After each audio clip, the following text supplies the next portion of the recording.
have a look. Ladies and gentlemen, my name is Toki.MORI, the ghost living inside your machine, and I'm here to have a look at Woodworm.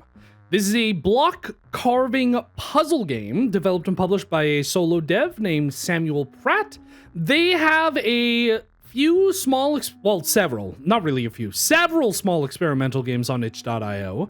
However, this is their first purchasable published game on Steam. And speaking of itch.io, this is actually based on a smaller itch.io version. And you can probably play that in the link in the description if you want to check that out before playing this game.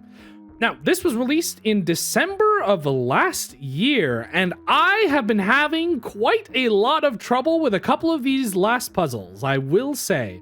This game is fairly easy for the most part. There are some really, really tricky puzzles, and you'll see what I mean when we jump into the game. Now, let's start by jumping into the options menu. It's fairly simple. As you can see, it's a 2D pixel art game. There are probably a few things that it needs. It has 2 volume sliders. I do prefer if there's also an overall volume slider. That's my personal preference.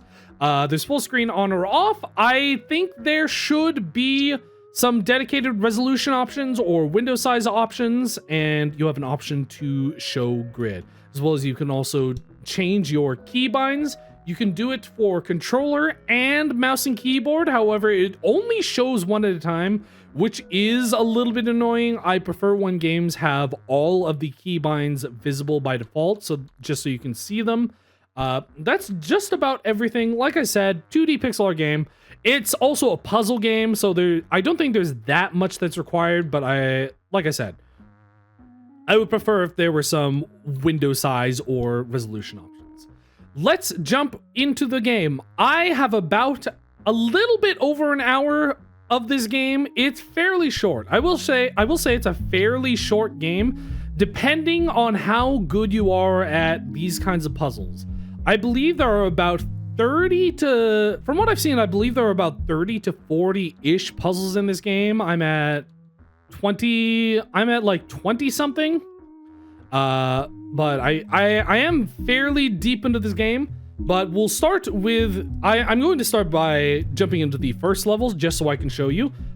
So this is what the game is. You control a little woodworm. Actually, let me show you how this game starts. You start, oh no, it's gone. I forgot he took it away. You start in a little bottle and you navigate your way out of there, and you, as a woodworm, you look at what this guy is thinking and you go, huh, well, I can carve that shape. This is a game where your job as a small woodworm is to carve the shape. Whoops. Shoot, wait, what was the back button? There we go. Is to carve the shape that he is thinking. And then he picks it up, puts it on the shelf. He would if he didn't already have a thing on his shelf. He sweeps away the dust, and then he gives you another puzzle. This is like, that's the last level. Let's go earlier into the game because this one's really difficult. But yeah, so that's pretty much all there is to this game. It's a cute little puzzle game. It's a level-based puzzle game where you're playing as a woodworm and it's your job to cut into these blocks. Now, this is a tricky one because you can see that you can't get underneath this block without cutting into the block itself. So in order to get down to where in between where this cat's legs are, it seems impossible, right? However, that's one of the cool things about this, is this game has physics. So if we cut into the bottom of this block here and we do something like this, then the cat will fall down and we'll have those legs cut out perfectly.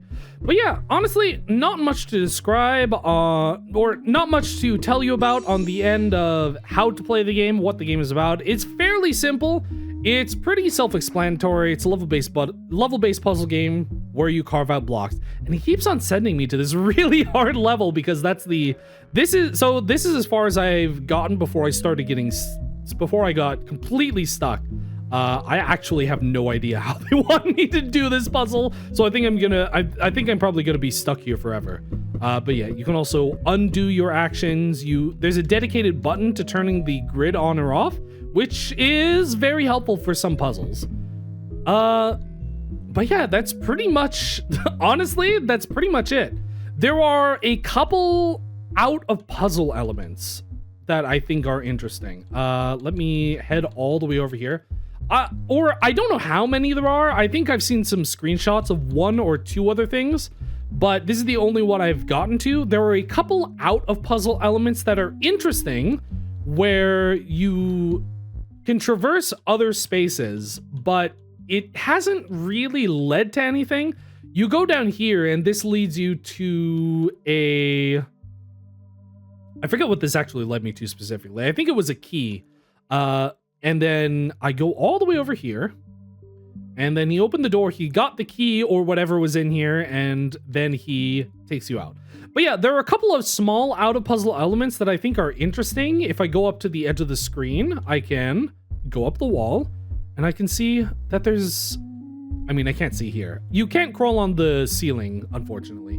But there are a couple small things in the attic. I kind of wish there were a lot more out of puzzle elements, because I think that's something that makes this, one of the things that makes this game so interesting to me is, yes, I love level-based puzzle games. I think a lot of people love just simple, straightforward, level-based puzzle games. But what I think makes this game, made this game really interesting to me was the fact that it's, see, here's a secret I found. I don't know what that is. I don't know what he's gonna do with it, but it looks interesting, and I love that I could go up there and see it. But what made this game really intriguing to me is the fact that it's not purely a level-based puzzle game. Here is this. It's not purely a level-based puzzle game in the traditional sense, where you open a level, you do the puzzle, you go to the next level, you do the puzzle, you go to the next level, because it sort of treats it as this one contiguous world where every time you solve a puzzle, he picks it up, brings it to a shelf. He picks you up. He cleans his desk. It's sort of this one big contiguous story that you're continuing and progressing through. And you sort of live in this area where you can explore a little bit, and there are some out of puzzle things you can do. And I think that's really interesting. And unfortunately, it feels like I know I haven't finished the game yet, but it feels like there isn't enough of that. I wish there was a lot more of the out of puzzle environment and sort of exploration puzzles, because I think that's a really cool element of this game. That's not to say the puzzles are bad. Like, the actual regular puzzle gameplay is really good. It's really well designed. There are some really tough puzzles, but they make you feel really smart when you actually figure out the secret. It's very satisfying to dig through these blocks. The sound effects are really nice to hear. I'll give you a listen.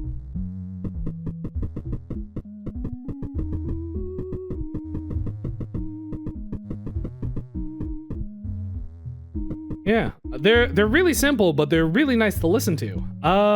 And it just has overall really good presentation, a lot of really nice polish, and feels really good to play. I just do wish there were more of these sort of outside the box environment exploration type puzzles. Now, I have seen the developer has updated this game with additional puzzles. I think they added like 6 or 7 other puzzles.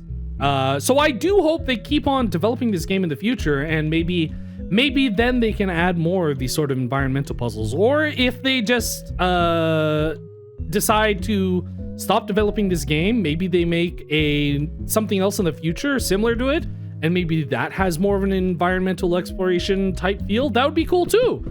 But yeah, that's pretty much all there is to it. It's with these sort of level-based puzzle games, there's honestly not that much that I need to go into in terms of describing what the game is or how it works.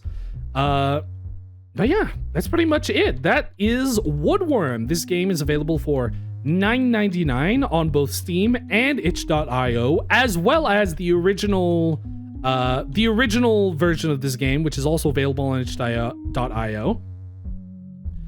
And yeah, my name has been Toki.MORI. Thank you very much for watching, and I will see you all next time.